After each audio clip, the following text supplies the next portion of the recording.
एक खास शख्सियत के साथ मुलाकात। कि वैक्सीन की कमी कैसे पूरी होगी और ऑक्सीजन की तरह वैक्सीन भी न्यायालय के जरिए ही मिलेगी।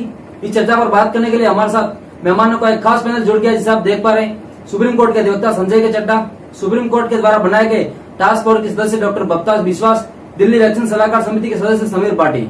आप सभी लोगों का बहुत बहुत स्वागत है आज के हमारे प्रोग्राम में। समीर पाटिल जी, सुप्रीम कोर्ट के द्वारा वैक्सीनेशन को लेकर बार बार कड़ी फटकार लगाई जा रही है।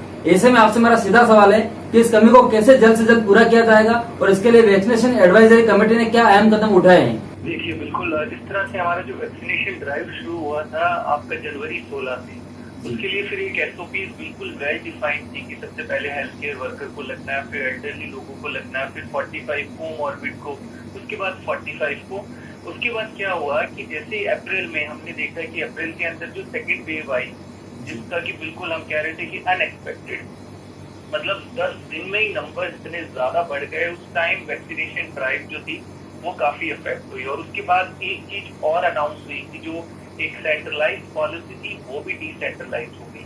उसमें कुछ नई पॉलिसीज अमेंडमेंट हुए, जिसमें आया कि आपको जो टोटल वैक्सीन होगा उसमें से 50% पार्ट आपका सेंटर के पास होगा और 50% पार्ट में से 25% जो पार्ट है वो आपकी जो प्राइवेट हॉस्पिटल्स है, प्राइवेट एजेंसीज है, वो डायरेक्ट प्रोक्योर करेगी और जो 25% है वो बाकी स्टेट गवर्नमेंट प्रोक्योर करेगी। तो जो स्टेट गवर्नमेंट ने प्रोक्योर करना था 25%, वो कुछ हुआ है, बट जो प्राइवेट सेक्टर्स को प्रोक्योर करना था वो अभी काफी हद तक मिस है, क्योंकि उसमें बहुत सारी चीजें क्या हुआ कि जो वैक्सीनेशन सेंटर्स थे, अब इसको समझने की कोशिश करना है कि जो प्राइवेट वाले जितने भी हॉस्पिटल्स थे वो सब कोविड सेंटर्स में कन्वर्ट हो गए। गवर्नमेंट के भी कुछ बड़े सेंटर्स थे वो कोविड सेंटर में कन्वर्ट हो गए। जिस तरह से उसके बाद जैसे जैसे आपका जो है ये कम होना शुरू हुआ, इन्फेक्शन रेट, पॉजिटिविटी रेट, लोगों ने जैसे अप्रोच करना शुरू किया, तो वैक्सीनेशन साइड से सारी चीज हो गई।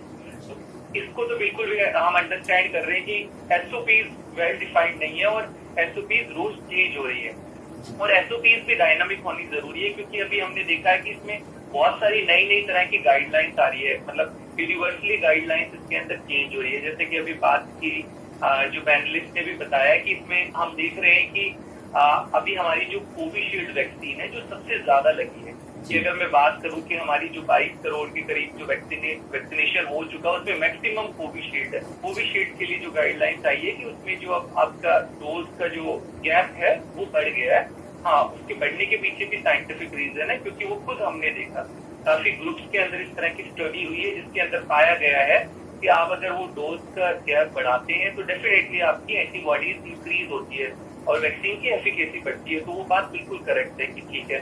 दूसरा भी एसओपी में फिर अमेंडमेंट हुआ है, जिसमें आया है कि जिनको जो नेचुरली इन्फेक्ट हो गए हैं उनके लिए जो सेकेंड डोज ऑफ वैक्सीन है उसके लिए गैप बढ़ा दिया गया। वो भी बिल्कुल ठीक है, क्योंकि वो भी हमने देखा है जो नेचुरल इम्यूनिटी वो रहती है काफी लोगों की।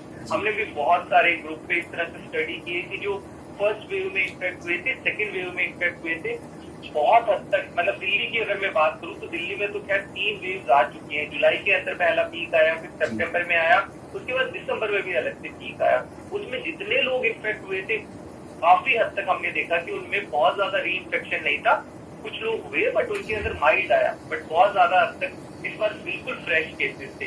तो जो नेचुरल हमारा इम्यूनिटी है, क्योंकि अब काफी सारी रिसर्च आ रही है, कल एम्स के डॉक्टर ने भी पूरा अपना जो वहाँ के सीनियर एपिडेमियोलॉजिस्ट है उन्होंने पूरा अपना डेटा दिया है इसके ऊपर कि नेचुरल इम्यूनिटी हमारी लॉन्ग लास्टिंग है, 9 मंथ तक का उन्होंने बोला है काफी हद तक। तो इसके बाद फिर से एसओपी चेंज होगी और अब बहुत सारी वैक्सीन जिनको अप्रूवल मिल रहा है वो हमारे पास आने वाली है। कोविशील्ड ने तो अपनी प्रोटेक्शन पहले से बढ़ाई रखी थी और कोविशील्ड की अभी 10 करोड़ के डोजेज जिस तरह से सीरम इंस्टीट्यूट ने बताया है कि वो आपकी आने वाली है। कोवैक्सीन को लेकर चैलेंज है, क्योंकि कोवैक्सीन का जो प्रोसेस है वो बड़ा है, जो प्रोटेक्शन का टाइम है उसका काफी बड़ा है। 120 दिन जिस तरह से कंपनी ने बताया कि उनको लगते हैं 120 दिन बनाने में, मतलब जो उनका मार्च का बैच था वो अब जून तक मिलेगा।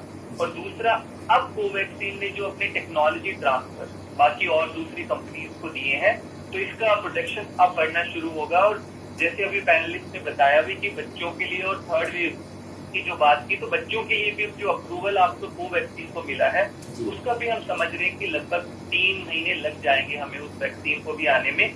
बच्चों के लिए थोड़ा सा और पॉलिसी में अमेंडमेंट कराने की जरूरत है, क्योंकि हमारी ज्यादातर जो सीरो सर्वे हुआ था, पहले की भी बात करें जनवरी में भी हुआ था और पिछले साल भी, सीरो सर्वे में पता लगा था कि दिल्ली की आधी से ज्यादा जनता इन्फेक्ट हो चुकी है। और मुंबई के अंदर भी देखें तो जो हमारा अर्बन एरिया था और जो हमारा रूरल एरिया था, उसमें अब की बार देखें तो जो हमारा रूरल एरिया था वहाँ का जो क्लस्टर थे उनमें जो है इन्फेक्शन इस पर कम मिला है, मुंबई में अर्बन में मिला है। वही सीरो सर्वे के अंदर आया था कि ऑलरेडी आपका जो रूरल एरिया है और जो झुग्गियां वगैरह थी आपका, वहां पर जो है इन्फेक्शन रेट इस बार नहीं था क्योंकि ऑलरेडी वो पिछले वेव में इन्फेक्ट हो चुके थे। तो कई बार ये सब चीजों को देख के पॉलिसीज अमेंडमेंट होती है। बच्चों में सीरो सर्वे किया जा सकता है क्योंकि बच्चे हमारा भी प्रायोरिटी है थर्ड ग्रुप के लिए।